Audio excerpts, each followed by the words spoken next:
Hi, Chris. How are you? Rob, I have to say I look forward to those dulcet tones every single week. And we're back again for another book report. We're back again for a book We've got report. 2 books here for the next 25 minutes that you and I are Shit. going to discuss. Pardon. Oh, another beep, Rob. I didn't actually mean to do that. People here. What happened? I don't know. The thought of 25 minutes really scares me. You know I'm not that bright. You know I'm challenged whenever it comes to the... You're good. Yeah, I'm good. I can look at the screen for that length of time for sure, can't I? Yeah, What's your book, Chris? Am I going first? Well, if you're prepared, are you prepared? Are you prepared with your book report? Yeah, of course. I'm always prepared for the book report. I'm never prepared for anything else ever. And can I just say this to you, Rob? And what you know this now, I'm looking straight down the lens. You wearing a blue shirt. What are you wearing today? Whenever I see it, I'm always surprised by what you're wearing. You always look so good. I have a burgundy corduroy shirt on. Burgundy corduroy. Who could say that? I'm kind of a big deal. Leah actually said today while we were perusing some stuff, she actually says, "Rob's handsome, isn't he?" I just want to know that. Jeez. I just want to know that hurt. Plus, I had to question her eyesight. Well, she's partially blind from the brain hemorrhage. Well, there you go. There's your answer right there. There's your answer. Yeah, right enough. I never thought that at the time. I just felt injured. But then I actually looked at you and I thought you were wearing like a blue kind of Hawaiian thing. And I thought, you are actually handsome. But that's enough of that. I know you don't take that well. Big head. Yeah. And you're a good photographer, Chris. Oh, you keep saying that. And do you know what? Sometimes late at night I actually believe it to get myself to sleep. Isn't that nice? It's good. Sometimes I replay the thing you just saying you're a good photographer, Chris. You could say great if you wanted to, but I suppose the great will come over time. Yeah, you're great. You're great photographer. Would you say photographer, Rob? Would you call me a photographer? Content creator. Content creator. What do people call themselves? What do the young kids call themselves now? Content creators. But also influencer. I'm an influencer, Rob. Are you? Yeah. Who do you influence? You. Your children? You. You rang me earlier and said, "What should I wear?" And I says, "Wear a burgundy shirt, Rob, and then we'll talk about it." I know my kids don't pay any attention to me, unfortunately. Okay, Rob. Chris, I am going to talk about Matthew Finn's book, Mother.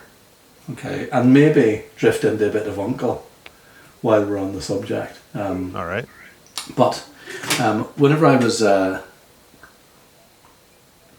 gainfully employed, I'll never say happily, but gainfully employed in the University of Ulster, or is it the Ulster University?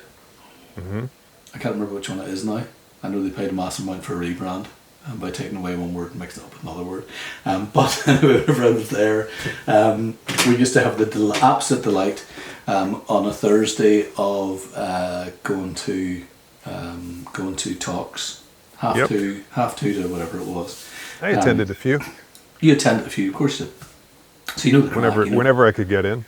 Well, I did people looking for Iggy Pop. Sometimes they weren't quite prepared for the disguise you put on, but they stopped you most of the time, which is always handy.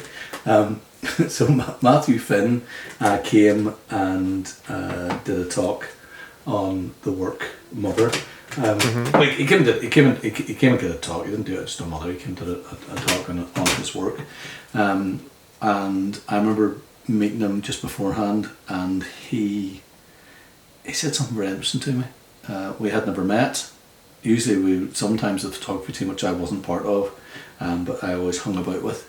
And we'd go for lunch, and you get a bit of a chat and a bit of you get a sense of the people. And sometimes it was good, and sometimes it was never meet your heroes, that sort of stuff.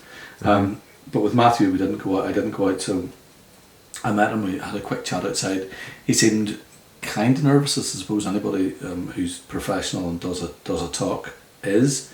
But he said to me that he was worried. He said, I might cry. Oh. Yeah, I know. And I was kind of like, bloody hell, because I knew his work. I knew the work not madly well, but I knew the work without him talking about it. So I knew it was about his mum. Of course, you might cry about your mum. and your uncle and everything else. Hey, But it's Mother's Day today. No. Oh, in the States? Not The rest of the world except here. Yeah. You need to. Do you want to go somewhere else, Rob? Do you want to be in this country? North America? Yeah. Do you want to go to North America? Should we go do this in North America? Jesus, Rob, please. Hop on a plane and we could do a Let's do it. location. Do you think who could we get? What do you call the Coke people? Shackleton. Yeah, Shackleton, and we'll get my buddy Mr. O'Leary. Perfect. Give us a couple of seats on his plane. Perfect. 2 feet apart, of course. No, let's just sit together, Rob. I don't give a fuck if I get it anymore, to be honest with you. I don't care. You can have the left side. I'll take the right side. No, listen, Rob. As I said to people today, there's worse things than dying. This is what's happening. There's worse things than dying. We're at a point where the lockdown is Having worse your than- Tesco delivery slot cancelled. Oh, fuck, I have to wash me bloody wine. Like, seriously, come on. Wash me custard creams that I dip into my wine. It's unbelievable. Anyway, back to Matthew. What I will say is we'll put links to this down, but also you have to follow Matthew on Instagram. He's playing an absolute blinder at the minute with doing live chats about his favourite artists and all that sort of stuff, and chatting to people. It's so wholesome and so honest and not arsey. It's just a really nice take on a photographer's version of what he thinks is good. And Cool. yeah, it's very rarely you agree kind of 100% with what people are putting up, but he is a regular, an avid, would you say avid? Does that sound like I'm a groupie? Mm-hmm. You bet, yeah. Does he do it on a specific day on Instagram, or? Yeah, he just puts it up and away you go. It's all planned, let's say. But just go into the thing. Another thing is, well, I know it's just me, but if you send him a message, he chats right back, which is nice. So, and if you join him, Maybe it's just you, Chris. Well, how do I start drinking my wine? You're special. Yeah, fuck, there's no doubt. Well, you and I are together, Rob. There's something going on. You know what I mean? Nobody talks there red-faced full unless there's something behind the scenes going on. You know that as much as I do. Okay, what do I do best, Rob? I read off the screen. Why do I do that? Because I can. Okay? All And I right. think there is no. I'm listening. I'll give you my take on it, okay? But I'm going to read you something and then I'm going to give you my take on it, okay? So, this is Matthew Finn, okay? We're on the website matthewfinn.com/mother, okay? You couldn't get much simpler than that. Website, well, actually, no, I'm going to talk about this. Website's really good, really straightforward. It is brilliant. It's just there, nice.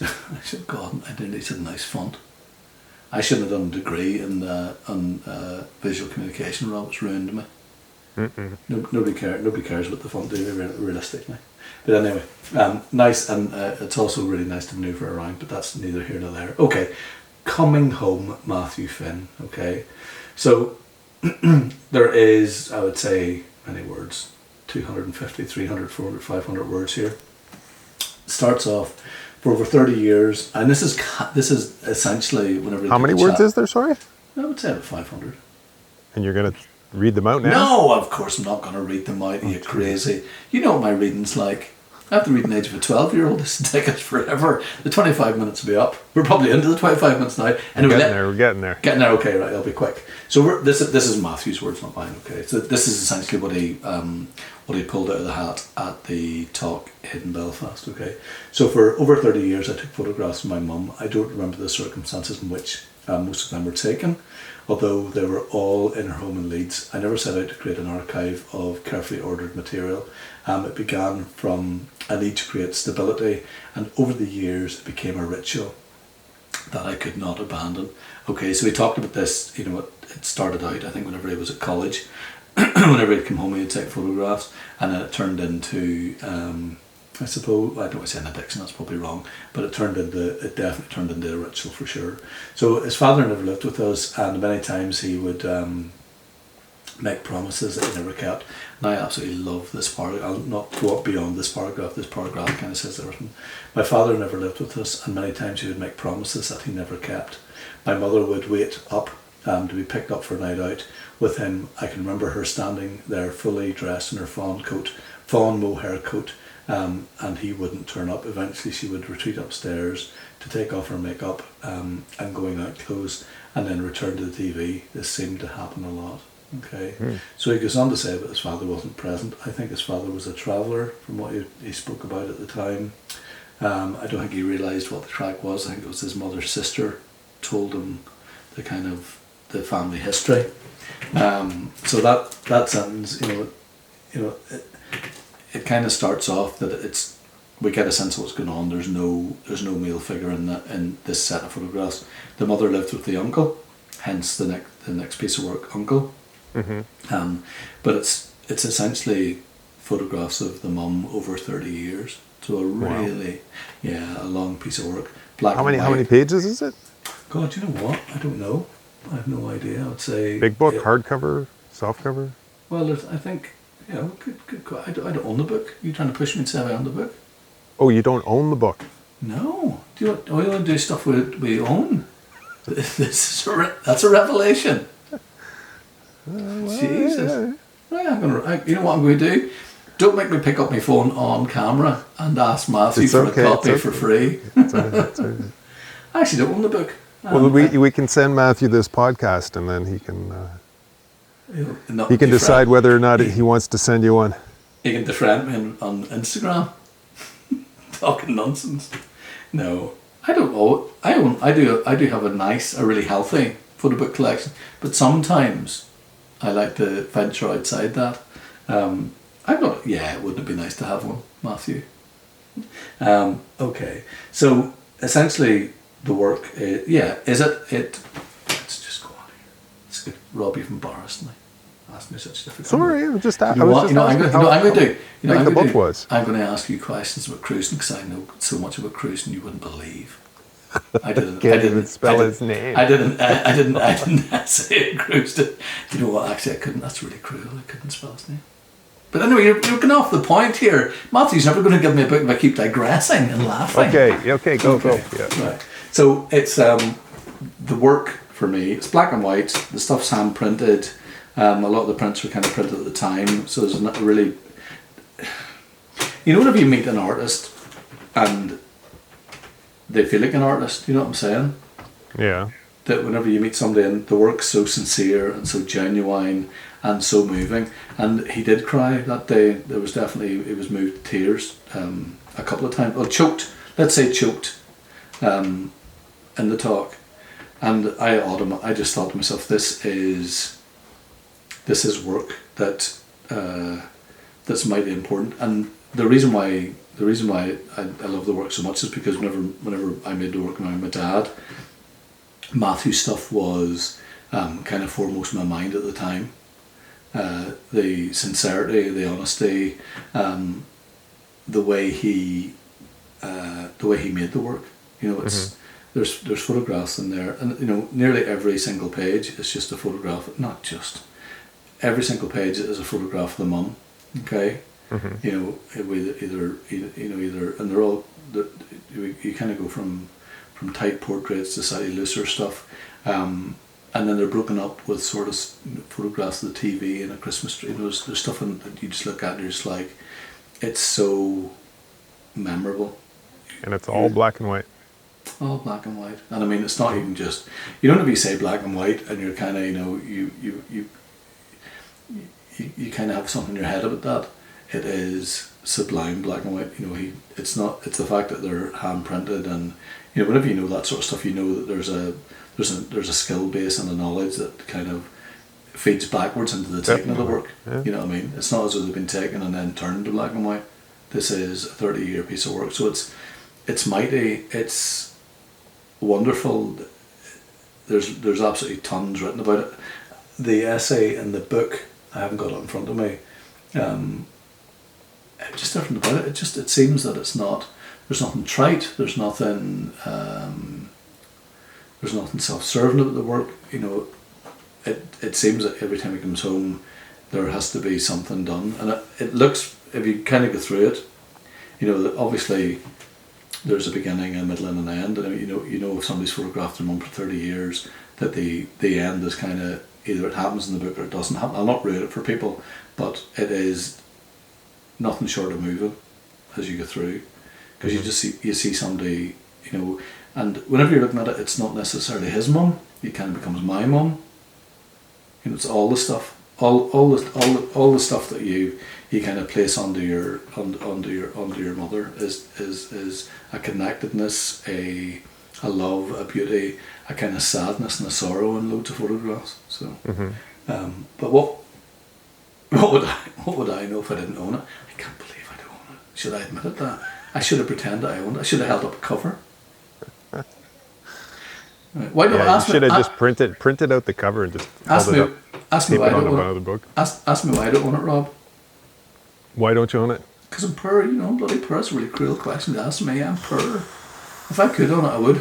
I know what I'm going to do. The kids will not eat this week. We will have Matthew Finn's book next week to prove. Okay. So I'll put a link down. If you go onto the website, if you like me and you can't afford the book, you will absolutely love this, Rob. You'll absolutely. It's the most beautiful. Whenever he showed it, I won't bang on about it. But whenever you see, you hear people talk. I rarely went to Talks University and come out feeling enthused with something. Yeah. You know, whether that was somebody talking about ethics from Cambridge or whatever. I always come out feeling that there was something to be done. After his talk, I was buoyant for weeks about the whole thing. It's, you know, you're some stuff I'd made about my dad and my mum and everything else. You're reworking stuff. But there you go. Matthew Finn, mother. I didn't talk about uncle. Go in and just look at uncle. She lived with her brother, who was obviously his uncle, and that work is equally as beautiful. Great.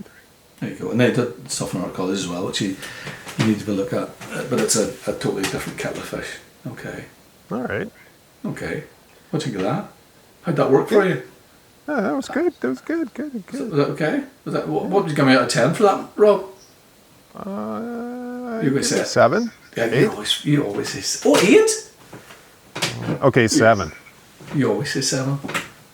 Don't make yourself out to be soft. Right, go give me your Gregory, whatever. What's his name again? Gregory Crewdson. 2 W's. Yeah, okay. Gregory Crewdson. Beneath the Roses. It's a body of work that he did from 2003 to 2007. Have you got this book, Rob? Have you got this book? Yeah, okay. I'm just showing it to you now. So it's actually, I'm just going to take the slip cover off here.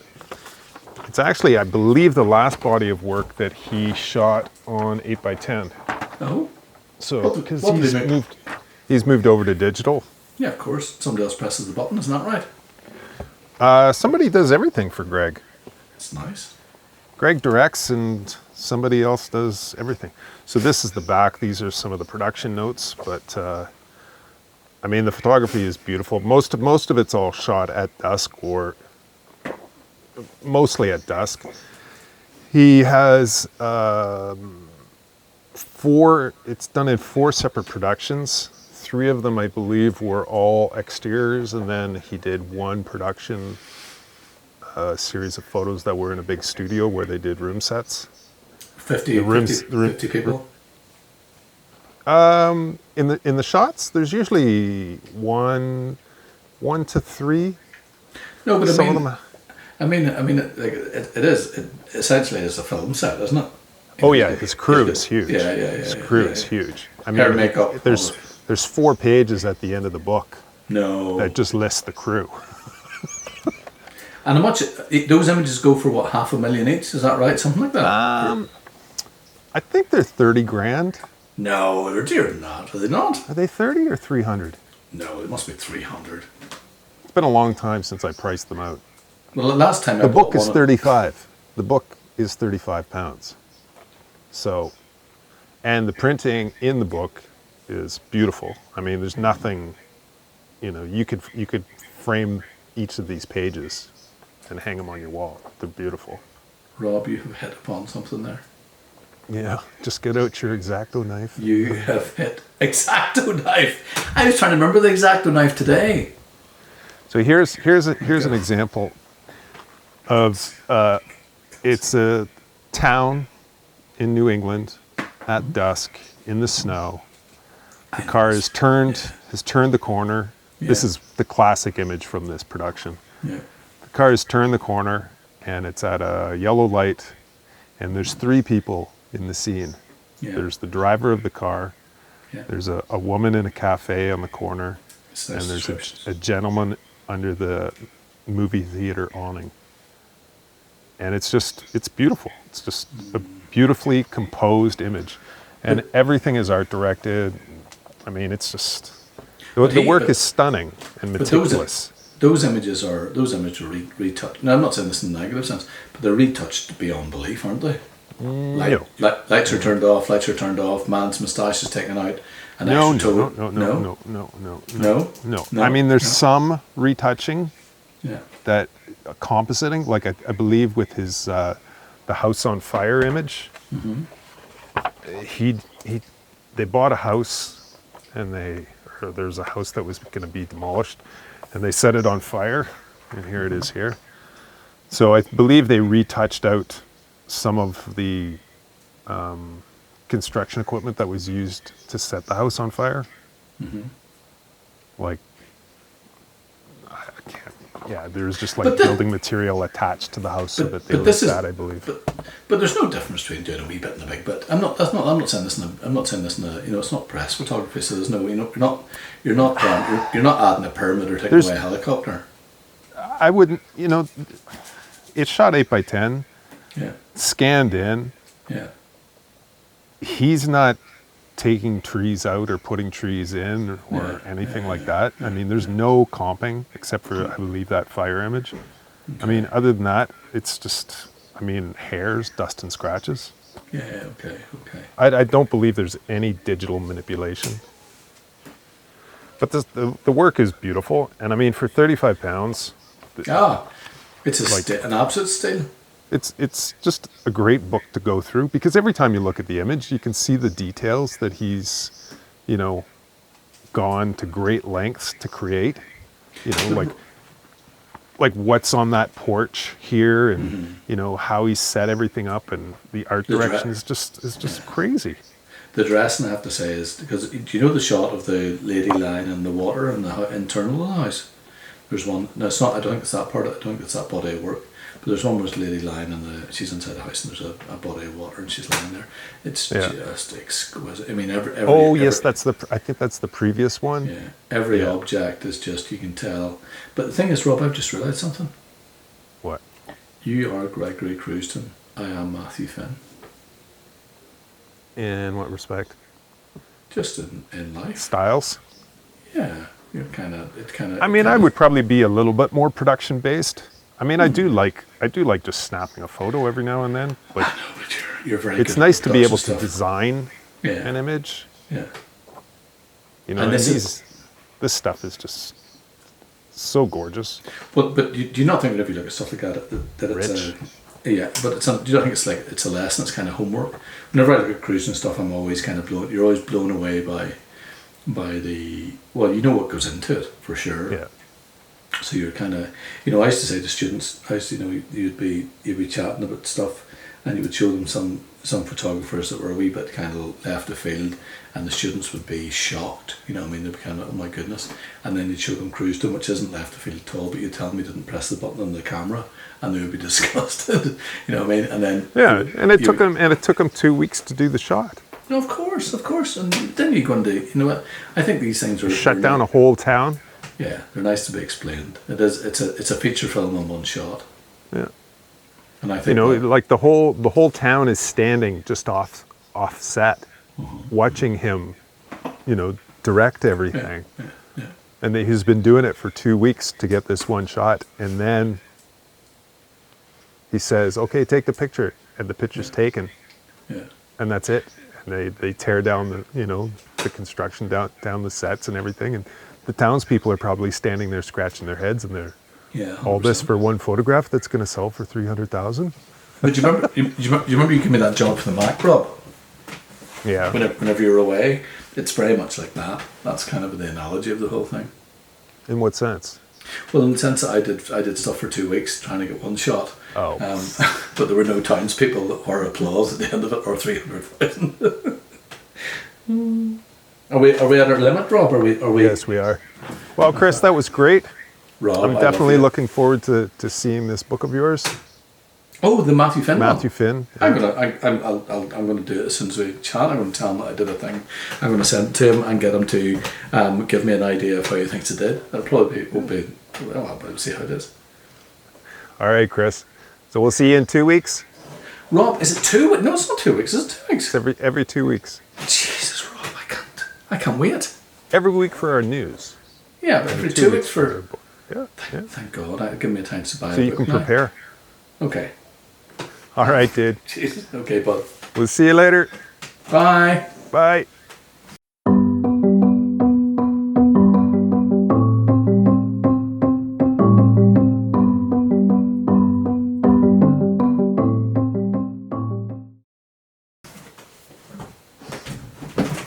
And let me just give me some dead air there for a second, Chris.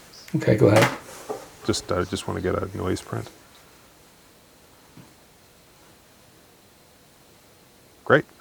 For Audible. Right, well, give me 2 seconds. Wait there 2 seconds, Rob. I'm down for a pee. Wait there 2 seconds.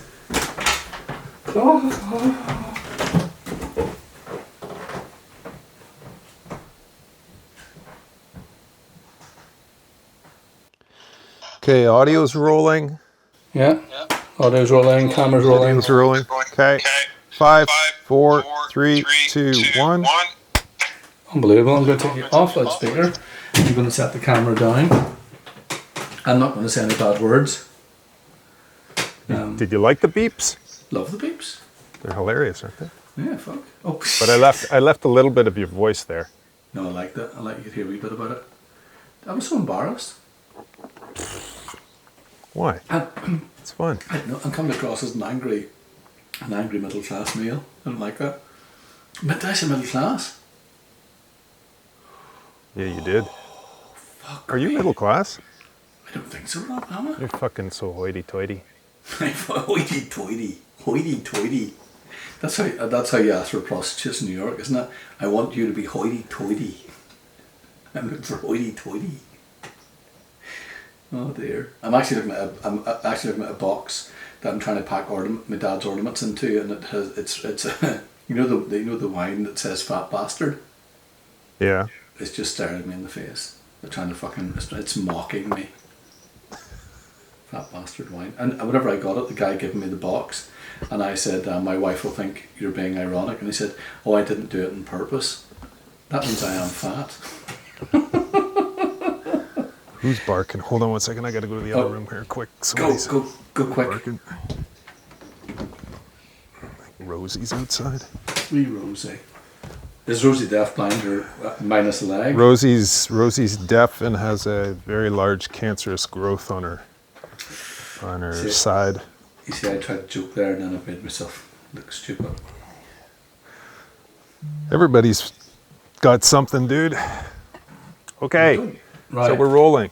You ready? We're rolling. Yeah. Let me just Okay, double 5. check. Let me double check. Yeah, we're rolling. Let me get comfortable, Rob, and whenever you're 5, ready. 4, 3, 2, 1.